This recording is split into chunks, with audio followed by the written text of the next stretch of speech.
Voici la famille Muller. Elle a des billets pour Barcelone. Leur vol a été annulé. Que faire maintenant? Lors de voyages en avion, il se peut que des problèmes surgissent. Des vols sont annulés, d'autres retardés ou alors on manque son vol de correspondance.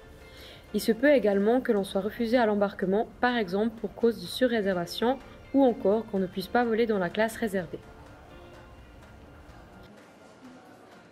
Mais attention, dans ce genre de situation, les personnes concernées ont des droits fondés sur le règlement relatif aux droits des passagers aériens.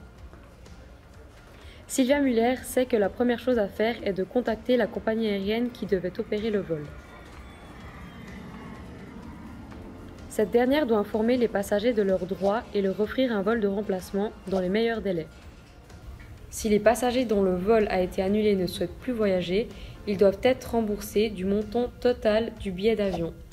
Suivant le motif qui a conduit à l'annulation, le passager peut, en plus, avoir droit à une indemnisation d'un montant variant entre 250 et 600 €.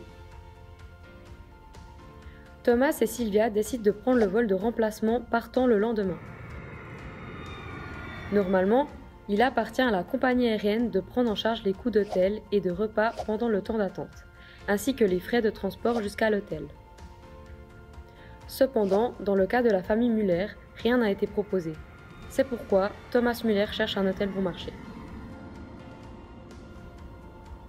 Il est important de garder les quittances. Les copies pourront être envoyées plus tard à la compagnie aérienne afin de demander le remboursement des frais. Le lendemain matin, la famille Muller s'envole enfin pour les vacances.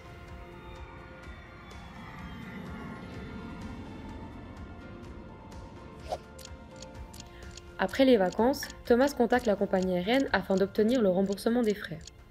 Il exige, en plus, le paiement de l'indemnisation. Malheureusement, sans succès, c'est pourquoi il s'adresse à l'OFAC, l'Office fédéral de l'aviation civile. Il est important de toujours contacter la compagnie aérienne en premier. Si on ne trouve pas de solution ou qu'on ne reçoit aucune réponse dans un délai de 6 semaines, on peut contacter l'OFAC, qui est l'organe de surveillance pour les droits des passagers en Suisse. Pour ce faire, un formulaire est disponible sur le site web de l'OFAC. Il n'y a aucun frais pour les passagers. L'Office fédéral de l'aviation civile a examiné le cas et la compagnie aérienne paie à la famille Muller ce à quoi elle a droit sur la base du règlement relatif aux droits des passagers aériens. Elle se réjouit déjà de ses prochaines vacances. L'Office fédéral de l'aviation civile est l'organe de surveillance pour les droits des passagers aériens en Suisse. Nous examinons et faisons valoir vos droits. Nous sommes là pour vous.